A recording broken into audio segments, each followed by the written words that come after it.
The morning sun filtered through the tall windows of Kensington Palace, casting long shadows across the polished floors. Catherine stood in her private sitting room, her hands trembling slightly as she held a delicate china teacup. The warmth from the tea did nothing to comfort the cold reality settling in her chest. For months now, she had been preparing herself for this moment, but nothing could truly ready someone for what she was about to face. Her doctors had been clear during the last appointment. The treatment had bought her time, precious time with her children and William, but the cancer was progressing faster than anyone had hoped. She looked at herself in the ornate mirror hanging on the wall. The woman staring back at her seemed both familiar and foreign. Her eyes still held that same determination that had carried her through years of public scrutiny, but now they also carried the weight of unspoken goodbyes. William had been devastated when she first told him about the diagnosis.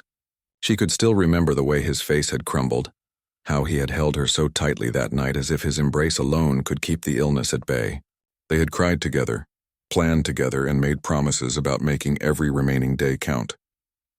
And they had kept those promises.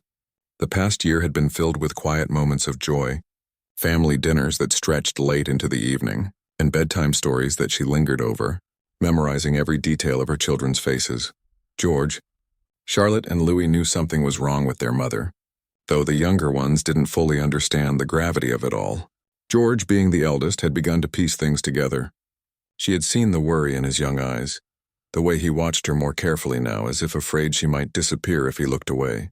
It broke her heart in ways the physical pain never could. The decision to make a public statement about her condition had not been easy.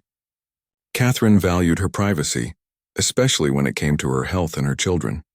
But the speculation had grown too wild, the rumors too hurtful. She needed to control the narrative, not for herself, but for her family. She wanted people to remember her as she was, strong and dignified, not as a subject of tabloid gossip and false stories. As she set down her teacup, there was a soft knock at the door. William entered, his face drawn with concern and exhaustion.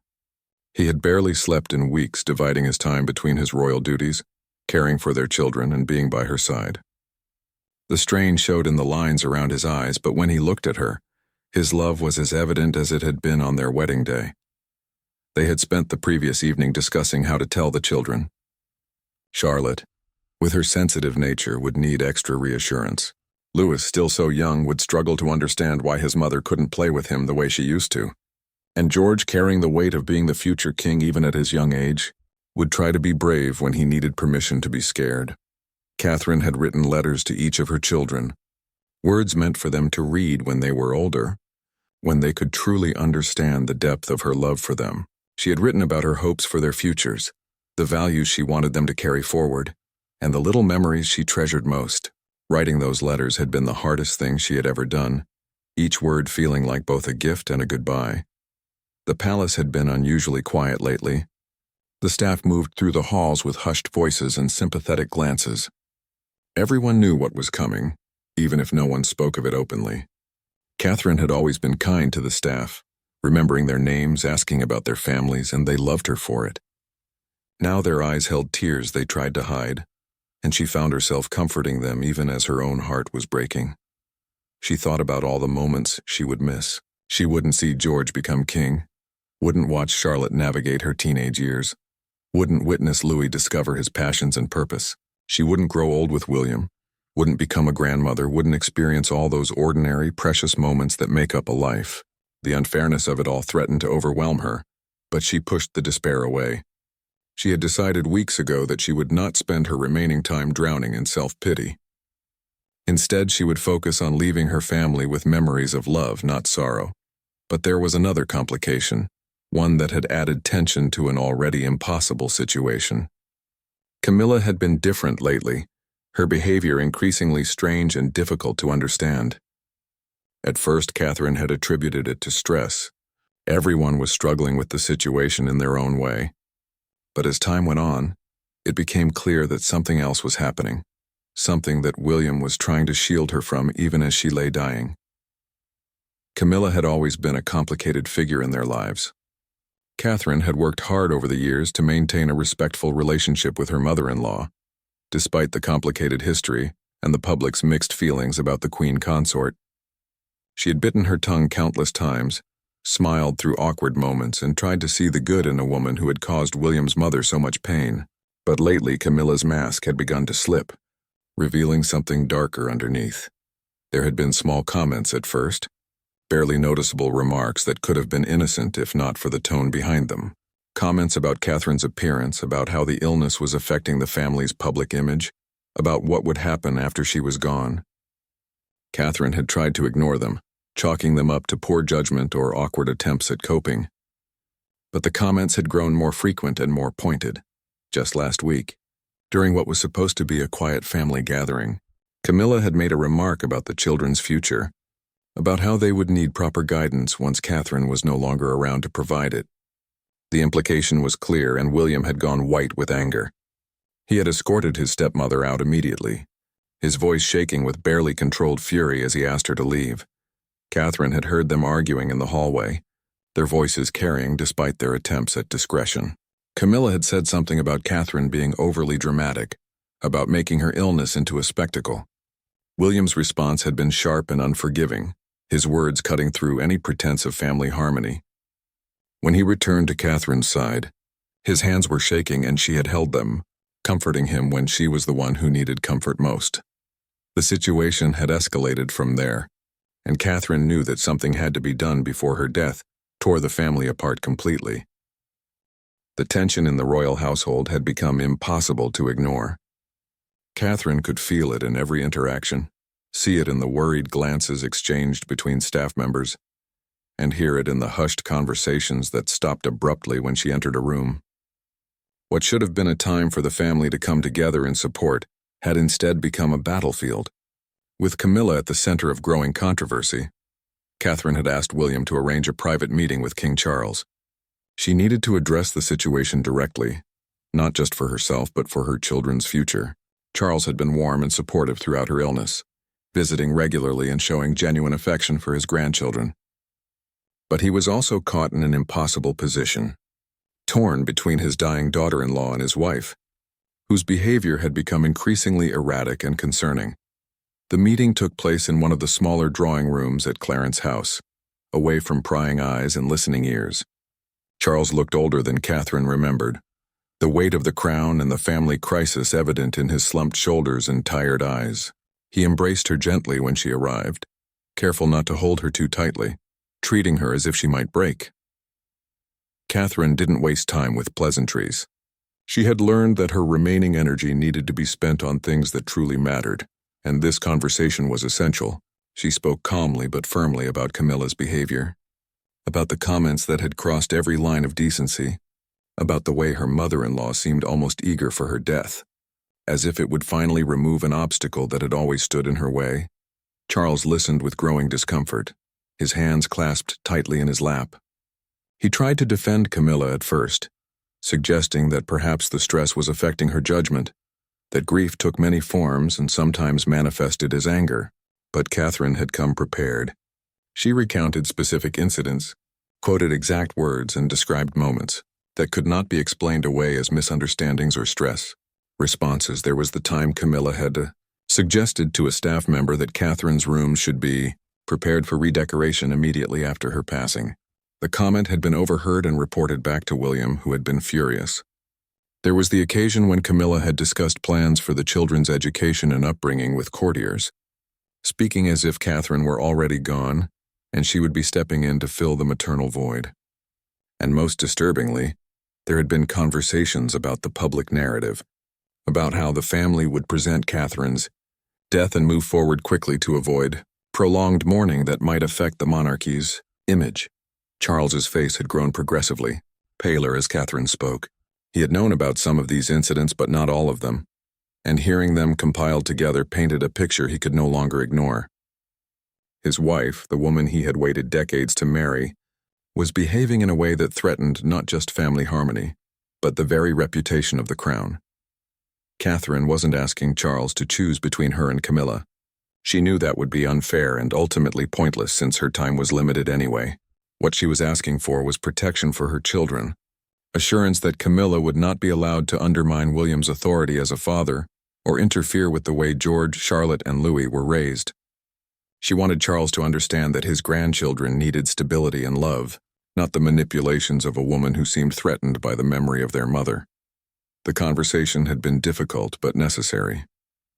Charles had promised to speak with Camilla, to make clear that certain boundaries could not be crossed. He had tears in his eyes when he hugged Catherine goodbye, and she wondered if he finally understood the impossible situation his love for Camilla had created within the family. His loyalty to his wife had always been absolute, sometimes blindingly so, but even he could not ignore what was happening now. Meanwhile, William was dealing with his own fury and grief. He had always had a complicated relationship with Camilla, never truly forgiving her for the role she played in his mother's unhappiness. He had made peace with his father's choice over the years, maintaining a civil relationship for the sake of family unity, but watching Camilla's behavior toward Catherine, seeing the pain it caused his dying wife, had ripped open old wounds and created new ones. He had confronted Camilla directly after one particularly egregious incident. She had been overheard discussing funeral arrangements with a palace official, speaking with an enthusiasm that was deeply inappropriate, given that Catherine was still alive. William had found her in one of the palace offices and asked everyone else to leave. The argument that followed had been explosive, years of suppressed resentment finally bursting forth. William had accused Camilla of never truly respecting his mother's memory or his family. He had told her that her jealousy was transparent and pathetic, that Catherine had shown her more grace and kindness than she had ever deserved. He had warned her that if she continued to upset his wife during her final days, there would be consequences that would extend far beyond Catherine's death. The title she held, the position she enjoyed, all of it existed at the pleasure of the family and the public, and both could be taken away if she proved herself unworthy. Camilla had been shocked by the intensity of his anger. She had tried to defend herself, claiming that William was misinterpreting her actions, that she was only trying to help prepare for the inevitable. But her excuses rang hollow, and they both knew it. The truth was that Camilla had spent years in Catherine's shadow, watching the young princess win the hearts of the public in a way she never had. Catherine's grace, her beauty, her genuine warmth had made her beloved in a way that Camilla, despite her title and position, could never achieve. And now, even in dying, Catherine was receiving an outpouring of love and sympathy that Camilla envied. The public vigils, the messages of support, the genuine grief expressed by people around the world, all of it highlighted the stark difference between the two women. Camilla had always known she was tolerated rather than loved, accepted as Charles's choice but never truly embraced by the nation. Catherine's illness and approaching death threw that disparity into sharp relief, and Camilla's resentment had curdled into something ugly and vindictive. The situation came to a head during what was supposed to be a private family dinner. Charles had insisted that everyone come together, hoping that a show of unity might help heal the growing rifts. Catherine had agreed, despite her exhaustion, because she wanted to try one more time to make peace before she was gone. She didn't want her death to be the catalyst that destroyed the family. The evening started awkwardly with forced conversations and uncomfortable silences. Catherine could barely eat, the illness having stolen her appetite long ago, but she sipped water and tried to smile at her children, who were watching the adults with worried eyes. George sat up very straight in his chair, trying to be grown-up and brave. Charlotte kept glancing at her mother, as if checking to make sure she was still there. Louis, sweet and innocent, was the only one who seemed unaware of the tension, chattering about his day at school. Then Camilla had made a comment about the children's future, about how they would need to understand their duties to the crown, and not be coddled by sentiment. It was a veiled criticism of Catherine's parenting, suggesting that she had been too soft, too focused on letting them be children, rather than preparing them for their royal roles. The comment was calculated and cruel, designed to undermine Catherine even as she sat dying at the same table. The silence that followed Camilla's comment was deafening. William's fork clattered against his plate as he set it down with barely controlled force. Catherine placed a gentle hand on his arm, a silent plea for him to stay calm for the children's sake. George had gone very still, his young face showing a maturity beyond his years as he processed what his step-grandmother had said. Charlotte's eyes had filled with tears, and Louis had stopped eating. sensing that something was terribly wrong even if he didn't understand the words. Catherine took a slow breath, gathering her strength. She had promised herself she wouldn't let anger or bitterness consume her remaining days, but she also couldn't let this attack go unchallenged, especially not in front of her children. When she spoke, her voice was quiet but firm, carrying the authority of someone who had nothing left to lose. She addressed Camilla directly, thanking her for her concern, but making it clear that her children were being raised with both love and awareness of their duties. Catherine spoke about the importance of childhood, of allowing George, Charlotte, and Louis to have innocence and joy before the weight of royal responsibility fully descended on their shoulders.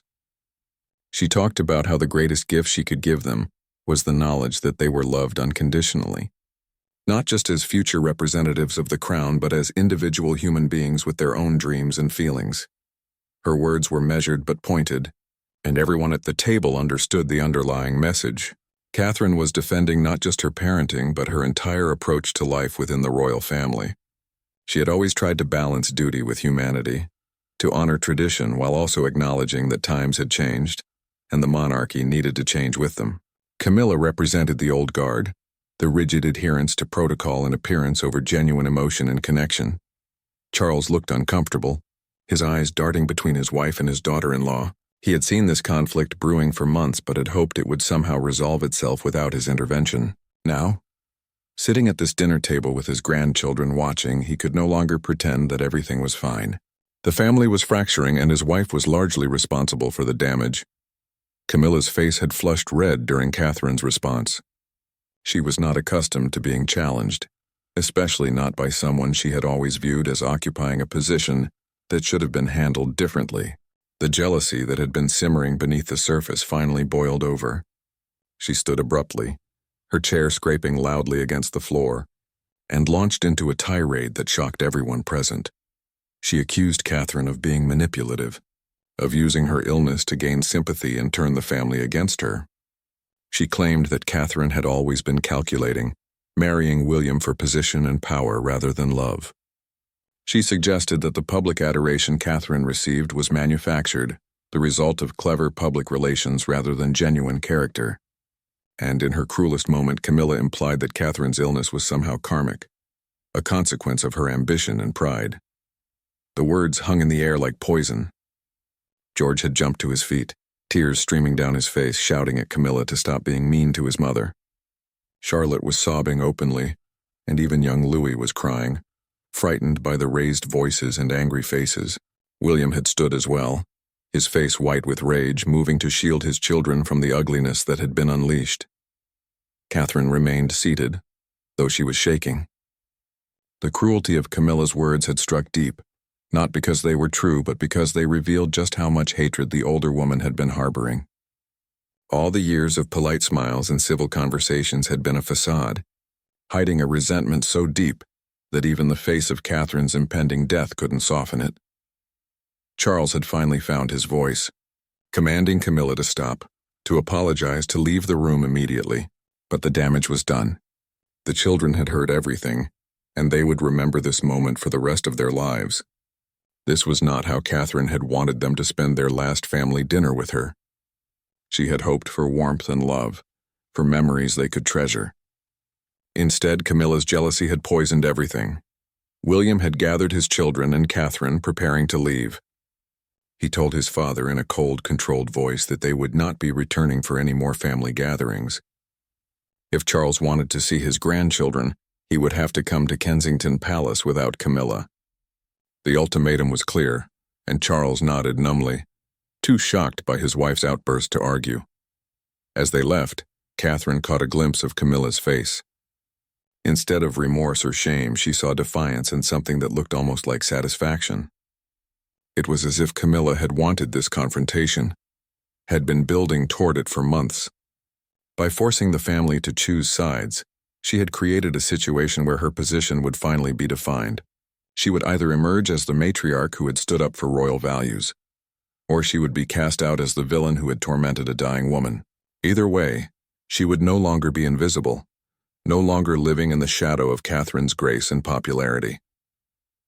The drive back to Kensington Palace was quiet except for the children's sniffles. Catherine held Charlotte close while William drove with George beside him in the front seat, having insisted he was old enough to sit there. Louis dozed fitfully in his car seat, exhausted by the emotional evening. Catherine's heart ached for her children, for the ugliness they had witnessed, for the complicated family dynamics they would have to navigate without her guidance. Once home, William helped get the children ready for bed while Catherine rested on the sofa, completely drained by the evening's events. She could hear William's gentle voice upstairs, reading bedtime stories and offering reassurances that everything would be okay. He was such a good father, patient and loving, and she took comfort in knowing that the children would be in his capable hands. Later that night, after the children were finally asleep, William joined Catherine in their bedroom. He sat on the edge of the bed, his head in his hands, and for the first time since her diagnosis, he completely broke down. The tears came in great heaving sobs, his body shaking with the force of his grief and anger. Catherine held him as best she could, her own tears flowing freely, and they cried together for all they were losing and all that had been ruined by Camilla's cruelty. William apologized repeatedly, saying he should have protected her better, should have seen how bad things were getting with Camilla and intervened sooner. Catherine shushed him gently, reminding him that he couldn't control other people's choices or actions. Camilla's behavior was her own responsibility, a reflection of her character, not a failure on William's part. They had both tried to maintain family harmony, but some people were determined to create chaos regardless of the cost. They talked late into the night about what would happen next. William was adamant that Camilla would have no role in their children's lives going forward. He didn't trust her, couldn't forgive her, and wouldn't subject George, Charlotte, and Louis to any more of her toxic presence. Catherine agreed, but worried about the rift this would create between William and his father. Charles loved his son and grandchildren, but he also loved Camilla, and forcing him to choose between them seemed cruel. But William was unmoved. His priority was his children and honoring his wife's memory. If that meant a permanent break with Camilla, so be it. He would maintain a relationship with his father, but only on his terms in spaces where Camilla was not present. It was not an ideal solution, but nothing about their situation was ideal. They were doing the best they could with an impossible set of circumstances. The days following the disastrous dinner were filled with phone calls and tense negotiations. Charles had reached out immediately, apologizing profusely for Camilla's behavior and begging for a chance to see his grandchildren. Catherine could hear the pain in his voice during the conversations with William, the desperate plea of a grandfather who feared losing his family. She felt sorry for him, caught as he was between the woman he loved and the family he was losing because of her actions. William had agreed to let Charles visit, but made his conditions crystal clear. Camilla was not welcome at Kensington Palace, not now and not after Catherine was gone. Charles would have to come alone, and if he tried to defend his wife or make excuses for her behavior, the visits would end immediately. It was a harsh boundary, but William felt it was necessary to protect his wife's peace and his children's well-being. Charles had accepted the terms without argument. When he arrived for his first visit, he looked haggard and defeated. Catherine watched from her bedroom window as he climbed out of his car, his shoulders hunched against the cool autumn wind. He carried gifts for the children and flowers for Catherine, small tokens that seemed inadequate given the enormity of what had happened. The visit was strained at first. George was polite but distant, clearly remembering what Camilla had said about his mother. Charlotte clung to her grandfather but kept asking when he would make things better. When the grown-ups would stop fighting, Louis was the most forgiving, throwing himself into Charles's arms with the uncomplicated love of a young child who didn't fully understand the adult complexities that had fractured the family. Catherine joined them in the drawing room, moving slowly with William's support. She could see the shock in Charles's eyes as he took in her appearance. She had deteriorated noticeably since the dinner, the stress and emotional turmoil accelerating the disease's progression. The doctors had warned that anxiety and upset could speed things along. And they had been right. They talked carefully, avoiding the subject of Camilla at first and focusing on the children, on happy memories, on plans for how Charles could stay connected with his grandchildren. Catherine appreciated his efforts, could see that he genuinely wanted to repair what had been broken. But she also knew that the fundamental problem remained unresolved. Camilla was still his wife, still living with him, still influencing his decisions and perspectives. How long could he maintain this separation before the pressure of his marriage forced him to choose? Eventually, they had to address the elephant in the room. Charles asked Catherine directly if she could ever forgive Camilla, if there was any path forward that might allow the family to heal. Catherine considered her words carefully before responding. She explained that forgiveness was a complex thing, especially when the person who had caused harm showed no remorse. Camilla hadn't apologized, hadn't acknowledged the hurt she had caused, and seemed to feel justified in her actions. More importantly, Catherine said, this wasn't just about her anymore. Her time was limited, and once she was gone, she wouldn't be around to be hurt by Camilla's behavior. But her children would still be here, vulnerable and grieving, and she couldn't leave them in the care of someone who had shown such cruelty toward their mother. William would be their primary parent, and she trusted him completely. But she needed to know that the extended family wouldn't undermine him or try to reshape her children according to Camilla's vision of what royal children should be. Charles had tears in his eyes as she spoke. He promised that he would never let anyone hurt his grandchildren, that he would maintain boundaries with Camilla where the children were concerned. But Catherine could hear the doubt in his voice, could see the internal conflict written across his face. He loved Camilla deeply, had sacrificed so much to be with her, and asking him to choose between her and his family was tearing him apart. The conversation shifted to practical matters.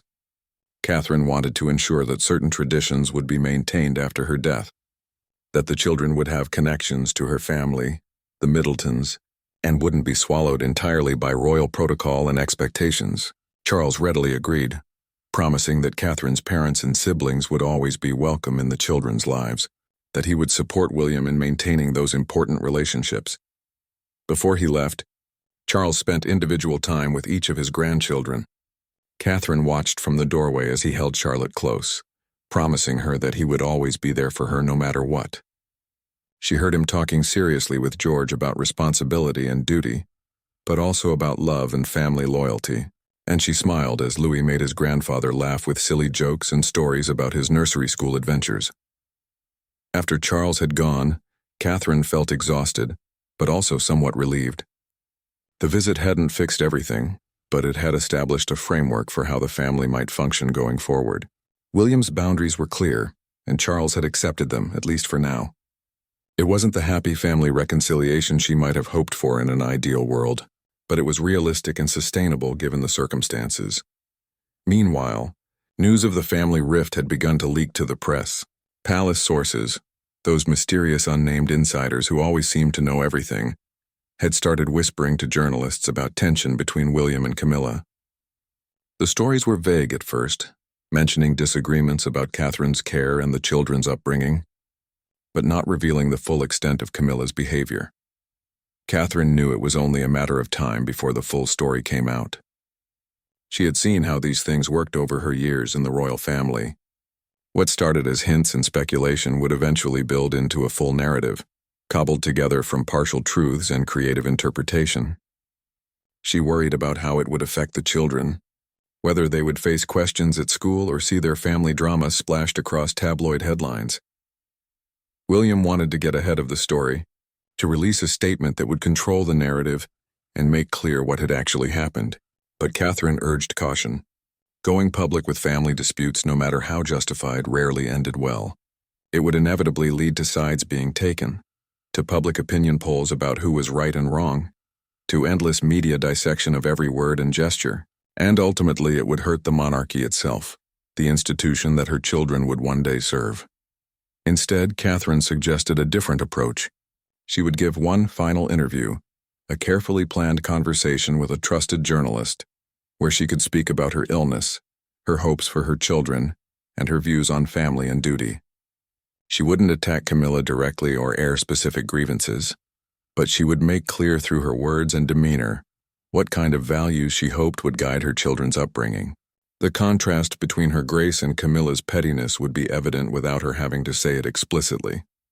The palace communications team was hesitant at first, worried about Catherine's health and whether she was strong enough for such an undertaking. But Catherine was insistent. This would be her last major public act, Her final chance to shape how people remembered her and understood what she stood for. She wanted to do it while she still could, while she still had the energy and clarity to speak her truth. Preparations for the interview began immediately. A production team was brought in to film at Kensington Palace in rooms that held meaning for Catherine and her family. Questions were submitted and reviewed, though Catherine insisted she wouldn't be rehearsing answers. She wanted the conversation to feel genuine and spontaneous, not scripted or overly polished. William was by her side throughout the preparation process, offering support but also letting her take the lead. This was her moment, her chance to speak directly to the public that had supported her throughout her time as a royal. He made sure she had everything she needed, that the filming would be as comfortable as possible, that she wouldn't be pushed beyond her physical limits. The night before the interview, Catherine couldn't sleep. She lay in bed thinking about everything she wanted to say, all the messages she hoped to convey. She thought about young girls who might be watching, about what she could tell them about strength and dignity. She thought about parents facing illness, about how her words might offer comfort or guidance. And she thought about her own children, about the legacy of love and values she was trying to leave them. The morning of the interview arrived with clear skies and gentle sunshine, as if nature itself was offering support for what Catherine was about to do. The production crew arrived early, setting up lights and cameras with quiet efficiency. They had been specifically chosen for their professionalism and sensitivity, people who understood that this wasn't just another royal interview, but something far more profound and personal. Catherine had chosen to wear a simple blue dress, William's favorite color on her, with minimal jewelry. She wanted to look like herself, not like she was playing a role or trying to present an artificial image. Her hair and makeup were done naturally, enough to look polished on camera, but not so much that she seemed to be hiding behind cosmetics. The goal was authenticity, and every choice reflected that intention. William helped her to the sitting room where the interview would take place. They had chosen this space because it was filled with family photographs, artwork created by the children, and personal touches that told the story of their life together. Catherine settled into her chair, accepting a cushion from William to help with her comfort, and took a few deep breaths to center herself. The interviewer, a respected journalist known for her empathy and intelligence, sat across from Catherine with a warm smile. They had met briefly before the cameras started rolling, establishing a rapport that would help the conversation flow naturally. There was no hostility here, no attempt to trap Catherine into saying something controversial. This was an opportunity to speak from the heart, and everyone involved understood the significance of that. When the cameras began rolling, Catherine felt a calmness wash over her. This was what she had prepared for, what she needed to do. The first questions were gentle, asking about her diagnosis and how she had coped with the news. Catherine spoke honestly about the fear and sadness, but also about the unexpected gifts that came with knowing her time was limited. She talked about how it had sharpened her focus on what truly mattered, how it had stripped away all the petty concerns and superficial worries that used to occupy her thoughts. She spoke beautifully about her children, her voice thick with emotion as she described their different personalities and the joy they brought to her life. She talked about George's sensitivity and his growing awareness of the responsibilities that awaited him, how she tried to let him be a child while also preparing him gently for his future role. She described Charlotte's kindness and creativity, how her daughter saw beauty in everything and had a gift for making others feel special. And she spoke about Louis with such tenderness, calling him her little comedian, the child whose innocent joy could lighten even the darkest days. The interviewer asked about William, about their relationship and how they had navigated this difficult journey together. Catherine's love for her husband was evident in every word as she described his strength and devotion. She talked about how he had been her rock, how he had taken on additional burdens so that she could focus on the children and on making meaningful memories. She spoke about the depth of their partnership, built over years of shared experiences, challenges overcome together, and a commitment that went far beyond the fairy tale romance the public had witnessed. When the conversation turned to her hopes for the future, Catherine became more serious. She talked about the kind of world she wanted her children to grow up in, one where kindness mattered more than status, where emotional honesty wasn't seen as weakness, and where duty was balanced with compassion. She spoke about the importance of mental health, of allowing people to be vulnerable and to seek help without shame. She mentioned her own struggles over the years, the pressure of public life, and how she had learned that strength sometimes meant admitting you couldn't do everything alone. The interviewer gently raised the subject of family, noting that there had been reports of tension within the royal household. Catherine's response was measured but powerful. She didn't name names or go into specific details about what had happened with Camilla. Instead, she spoke in broader terms about the challenges of extended family dynamics, about how illness and grief could bring out both the best and worst in people, and about the importance of protecting children from adult conflicts. She talked about the legacy she wanted to leave, emphasizing that it wasn't about buildings or foundations or formal charitable work. Though those things mattered, what she most wanted was for people to remember that she had tried to be genuine, to bring humanity into an institution that could sometimes feel cold and distant. She wanted her children to know that being royal didn't mean being perfect or hiding your feelings. It meant serving with your whole heart and treating everyone with dignity and respect. There was a moment during the interview when Catherine's composure cracked slightly. The interviewer had asked what she would miss most, and Catherine's eyes filled with tears as she thought about all the ordinary moments she would never experience. She would miss tucking her children into bed, hearing about their days, watching them discover new interests and passions. She would miss growing old with William, the quiet evenings together, the inside jokes that only they understood. She would miss seeing the world change and being part of her children's lives as they navigated that changing world. But she recovered quickly, wiping her eyes and offering a soft smile. She said that dwelling on what she would miss felt selfish when she had been given so much. She had experienced true love, had brought 3 beautiful children into the world, had lived a life filled with privilege and opportunity. Not everyone got that, and she was grateful for every moment she had been given, even if it wasn't as many moments as she had hoped for. The conversation shifted to her message for others facing terminal illness. Catherine spoke directly to the camera, her voice steady and filled with compassion. She acknowledged that everyone's journey was different, that there was no right way to face death and that it was okay to be angry or scared or sad.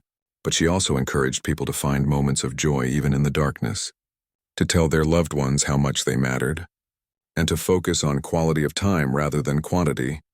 She talked about the importance of honest conversations about death, especially with children. She had been careful to explain things to George, Charlotte, and Louis in age-appropriate ways, helping them understand that while she would be leaving physically, her love for them would never end.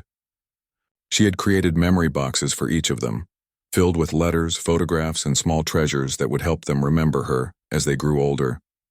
She wanted them to know their mother not just through other people's stories, but through her own words and thoughts. Near the end of the interview, Catherine was asked if she had any regrets. She considered the question carefully before answering.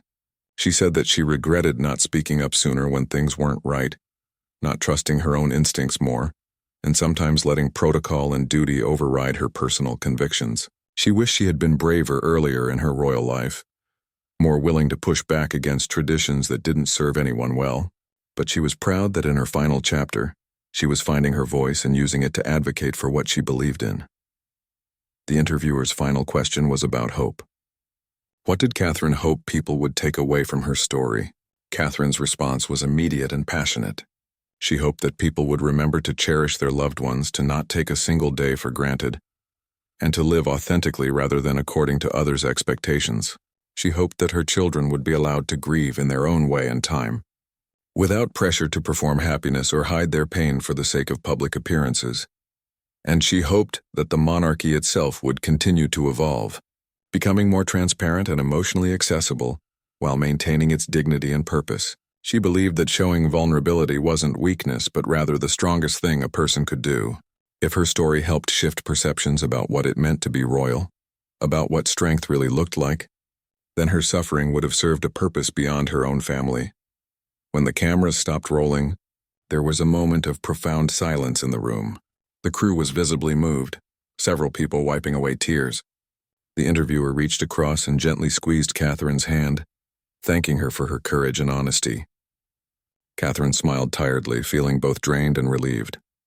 She had said what she needed to say, had left her message for the world, and now she could focus entirely on her family. William had been watching from just outside the camera's view, And he came to her immediately, helping her stand and supporting her as they walked slowly back to their private quarters. He told her how proud he was, how perfectly she had expressed everything, how the world would see her strength and grace.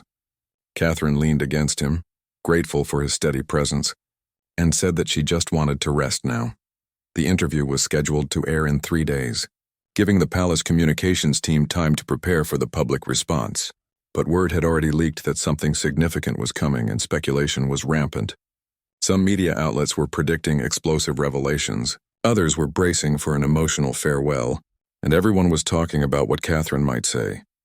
In the meantime, Catherine spent her days surrounded by family. The day the interview aired, the nation seemed to hold its collective breath. Millions tuned in to watch Catherine speak, and what they witnessed was a masterclass in grace under impossible circumstances. Social media exploded with reactions, nearly all of them expressing love, admiration, and heartbreak. People who had never particularly cared about the royal family found themselves moved to tears by Catherine's honesty and humanity. The contrast between Catherine's dignity and the reports of Camillas' behavior became impossible to ignore. While Catherine had spoken without naming names or making direct accusations, the public connected the dots quickly. The timing of the family tensions, the careful way Catherine had spoken about protecting her children from adult conflicts, and the emphasis she had placed on genuine kindness versus superficial duty, all pointed to a clear subtext. Within hours, the media narrative shifted decisively against Camilla. Opinion pieces and social media posts condemned anyone who would treat a dying woman with cruelty, and Camilla became the target of unprecedented public anger. The palace found itself in crisis management mode, trying to contain the damage while also acknowledging that Catherine's interview had struck a chord that couldn't be ignored. Camilla herself had watched the interview alone in her sitting room at Clarence House. According to staff who were present that evening, she had been visibly shaken by what she saw. Perhaps for the first time, she truly understood how her behavior appeared to others. The jealousy and resentment that had seemed justified in her own mind looked petty and cruel when viewed through the lens of Catherine's grace and impending death. Charles had watched with Camilla, and the tension between them was palpable. He had tried to warn her, had tried to make her understand that her actions were creating irreparable damage, but she hadn't listened. Now the consequences were playing out on a global stage, and there was no way to undo what had been done. The public had chosen their side, and it was decidedly not Camilla's. The palace issued a brief statement acknowledging that family relationships were complex and that everyone was dealing with the difficult situation in their own way. But the statement felt hollow and inadequate in the face of Catherine's powerful words. No amount of careful PR could rehabilitate Camilla's image now. She would forever be remembered as the woman who tormented a dying princess, the jealous stepmother who couldn't put aside her own insecurities even in the face of death. For Catherine, the public response to her interview brought a mixture of emotions. She was gratified that people understood what she had been trying to convey, that her message about authenticity and human kindness had resonated, but she was also saddened that it had come to this, that Camilla's behavior had created such a permanent rift in the family. She had never wanted to be the center of such controversy, had never wanted her final act to be exposing family dysfunction. William was less conflicted. He was pleased that the truth was finally out, that his wife's suffering had been acknowledged and Camilla's role in causing additional pain had been exposed.